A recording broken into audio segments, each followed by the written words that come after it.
With the Deadpool film finally out of development hell and at a theater near you, we got curious as to what other Marvel projects have been tossed into cinematic purgatory with no hope of ever being unleashed on our world. And as much as we would really like to talk about the unmakeable Howard the Duck sequel, we just couldn't keep our eyes off of what almost became James Cameron's X-Men.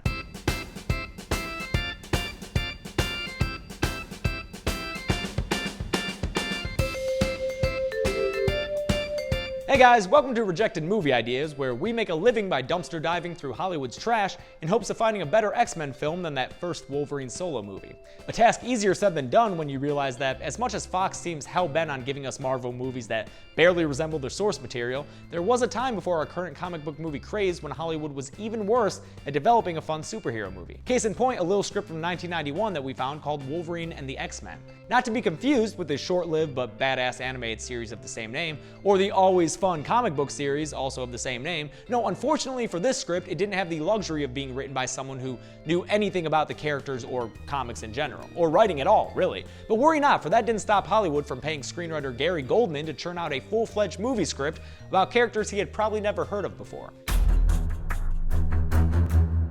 It's that unfamiliarity with the characters that led us to the story about an industrialist with political ambitions who sets his eyes on the White House and is stirring up anti-mutant hate throughout the country in an effort to both get elected by a constituency of assholes and kickstart a war between humans and mutants.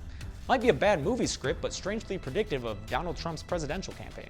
The villain, named Thomas Prince in the script, enlists the help of Mastermind, a mutant with telepathic powers who is able to make the country believe that the X-Men are guilty of multiple human murders and should be dealt with immediately. It's somewhere near the beginning of the third act where it's revealed in an M. Night Shyamalan-like twist, our story's villain isn't actually Thomas Prince, but Magneto himself, posing as a presidential candidate all along.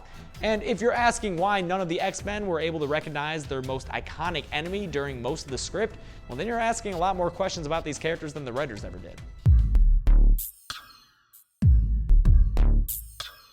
Now, as bad as a lot of that sounds, the interesting part about this unmade film isn't from the script itself, but from who was rumored to actually direct this thing. Enter future king of the box office, James Cameron, who had his eyes on geekdom's favorite mutants for a while, and had been in talks with Carolco Pictures to bring the story of the X-Men to the big screen. And despite the script straying away from classic Marvel lore, Carolco Pictures was willing to pony up whatever cash Cameron wanted, because he had just made them a train full of money with Terminator 2 Judgment Day. However, Cameron didn't really have plans to direct the movie himself. Instead, that dubious honor would go to his then wife, Catherine Bigelow, who was fresh off the set of cult classic bromantic comedy Point Break.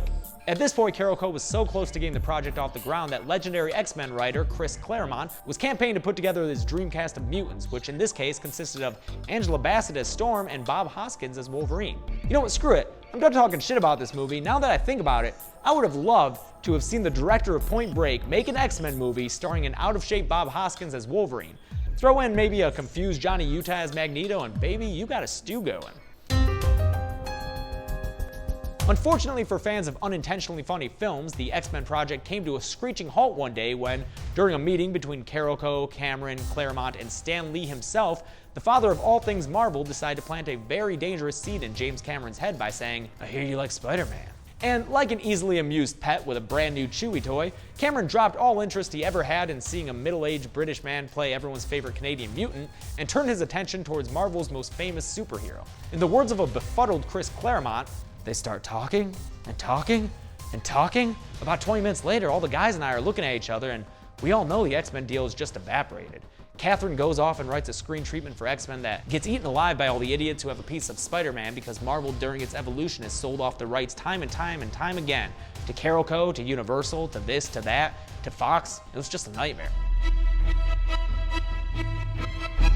As we all now know, neither Cameron's X-Men project nor his infamous Spidey movie ever came to be, and Fox eventually ended up winning the battle for the X-Men movie rights, making a fortune by churning out mutant movies every couple of years.